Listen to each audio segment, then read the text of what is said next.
ஏய் என்னது இது? ஆ எனக்கு வந்த பொம்மையெல்லாம் நீ இப்படி பிச்சு பிச்சு போட்டுருவ. டேய் அத மர்டர் பண்ணிருக்கடா.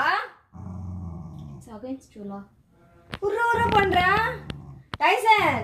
பொம்மைனா விளையாடுறதுக்கு, இந்த மாதிரி பிச்சு எடுக்கிறதுக்கு இல்ல.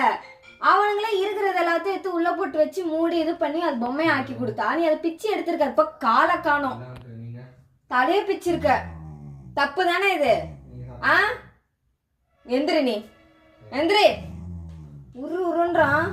அம்மே அம்மே. ஏய் ஏய் எங்க பாரு, எங்க பாரு. பாடுறா எப்படி ஆக்கி வச்சிருக்க பாடுறா, மனசாட்சி இல்லாதவனே. எனக்கு வந்து பொம்மை எல்லாம் இது பண்ணிட்டேன். இதோட இது எத்தனாவது பொம்மை? 4வது பொம்மையோ 3வது பொம்மையோ இது. ஆளு